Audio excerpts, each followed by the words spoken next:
চন্ডিকা হাথুরু সিং এর অধীনে শুরুর কয়েকটা সিরিজ বাংলাদেশ ভালো খেললেও গত এশিয়া কাপ থেকে দলের পারফরমেন্সের গ্রাফ ক্রমশ নিম্নমুখী।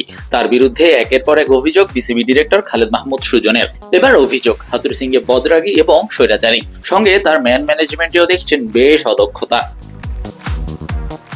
সুজন জানালেন, তখনকার চান্ডিকা আর এবারের চান্ডিকার মধ্যে পার্থক্যটা বিশাল। সম্প্রতি বেসরকারি এক টিভি চ্যানেলকে দেওয়া এক সাক্ষাৎকারে তিনি বলেন,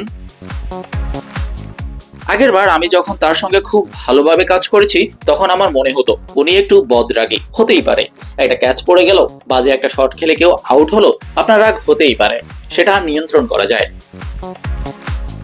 তবে এবার তার সঙ্গে যোগ হয়েছে আরো দুটি নেতিবাচক উপমা, একটা স্বৈরাচারিতা, আরেকটা ম্যান ম্যানেজমেন্টে ব্যর্থতা। কিন্তু এখন তিনি যা করছেন তা নিয়ন্ত্রণ করা সম্ভব না। উনি সবকিছুতে ডিকটেট করতে চান যা নিয়ন্ত্রণের বাইরে। তার ম্যান ম্যানেজমেন্টে সমস্যা আছে, এটা শেষ বিশ্বকাপে তার সঙ্গে থেকে আমার ধারণা হয়েছে। কারণ একটা মানুষের সাথে সব কোচের লেগে যেতে পারে, এটা আমি বিশ্বাসই করি না। মেয়াদ শেষে হাথুরু চলে গেলে কে হবেন বাংলাদেশের কোচ? সুজনের চাওয়া দেশি কোচ, সুযোগ গেলে নিজেই কোচিং করাতে চান বাংলাদেশ দলকে। একবার সুযোগ দিয়ে তো আমাদের দেখতে পারে, একটা কিংবা দুটো বছরই তো, এমন তো না যে বিশ্বসেরা দল হয়ে গেছি আমরা।